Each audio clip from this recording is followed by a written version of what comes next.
नरेंद्र नाथ दत्त, जिन्हें हम स्वामी विवेकानंद के नाम से जानते हैं, विवेकानंद ने अपनी आध्यात्मिक और धार्मिक जीवन से पूरी दुनिया को प्रभावित किया।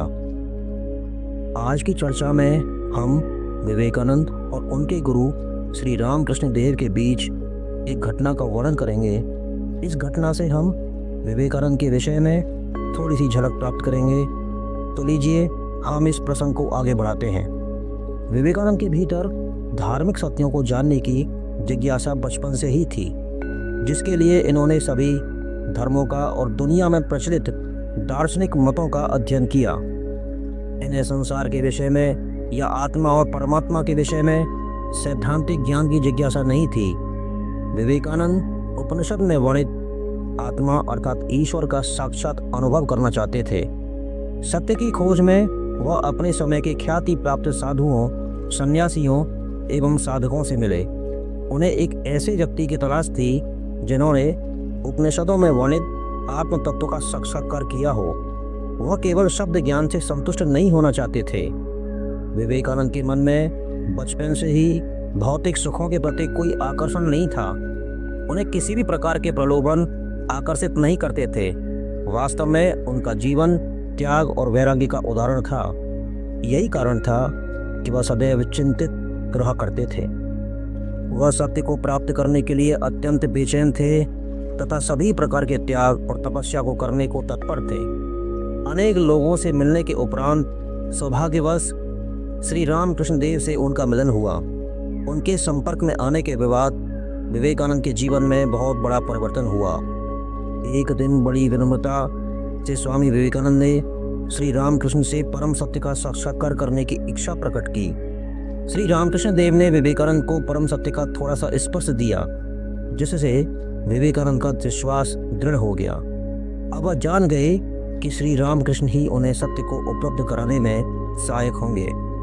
विवेकानंद ने अपने को श्री रामकृष्ण के श्री चरणों में पूरी तरह समर्पित कर दिया। पिता की मृत्यु के बाद परिवार की जिम्मेदारी उनके ऊपर ही थी। एक ओर परम सत्य के अनुभव की जिज्ञासा, दूसरी ओर परिवार के भरण पोषण की जिम्मेदारी।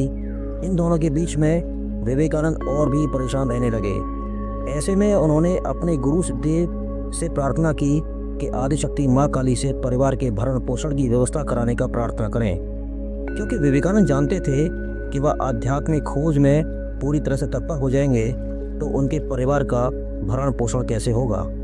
इसी चिंता में वह अपने मन की व्यथा अपने गुरुदेव से कहते हैं। श्री रामकृष्ण विवेकानंद की बात सुनते हैं और बहुत ही प्रेम भाव से विवेकानंद से कहते हैं, नरेंद्र, तुम खुद क्यों नहीं माँ से इन वस्तुओं को मांग लेते?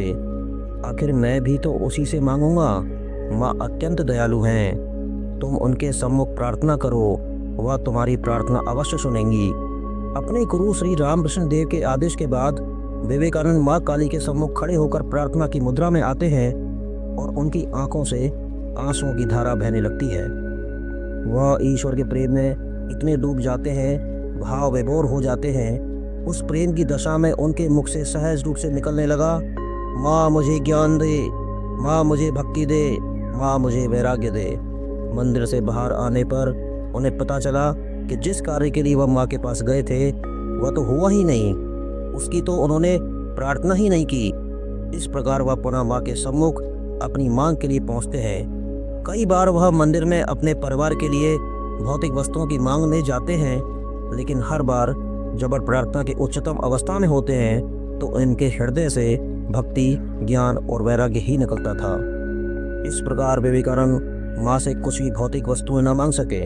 अंत में असफल होकर उन्होंने सारी घटना का वर्णन अपने गुरुदेव से किया। रामकृष्ण देव ने बहुत ही प्रेम से विवेकानंद से कहा, नरेंद्र, जब तुम माँ के सम्मुख खड़े होकर इन नष्ट होने वाले वस्तुओं को नहीं मांग सकते तो सोचो मैं कैसे इन वस्तुओं को मांग सकता हूँ, क्योंकि मैं तो माँ के प्रार्थना में इतना डूब जाता हूँ कि माँ के अतिरिक्त कुछ दिखाई पड़ता ही नहीं। अब मेरी व्यवस्था तुम समझ सकते हो। नरेंद्र, तुम ईश्वर के विशेष कार्य करने के लिए आए हो। तुम इसकी चिंता क्यों करते हो कि तुम्हारे परिवार का कोई कष्ट आएगा? तुम परमात्मा की सेवा में अपने आप को समर्पित कर दो। यदि परमात्मा पर दृढ़ विश्वास है तो तुम्हारे परिवार पर कोई भी संकट नहीं आएगा।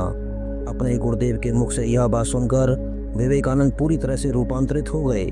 विवेकानंद समझ चुके थे कि गुरुदेव ने उनके ऊपर बहुत बड़ी कृपा की है। विवेकानंद के भीतर प्रार्थना के उच्चतम अवस्था में भी भौतिक वस्तुओं की वासना रहती।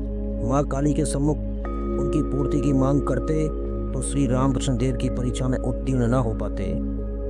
श्री रामकृष्ण देव ने अपने इस प्रिय शिष्य की परीक्षा भी कैसे सहज रूप में ले लिया। दोनों एक दूसरे को पाकर धन्य हो गए। त्याग, वैराग्य और तपस्या की इस प्रतिमूर्ति, इस परम ज्योति ने सदैव के लिए भारत भूमि को पवित्र कर दिया है।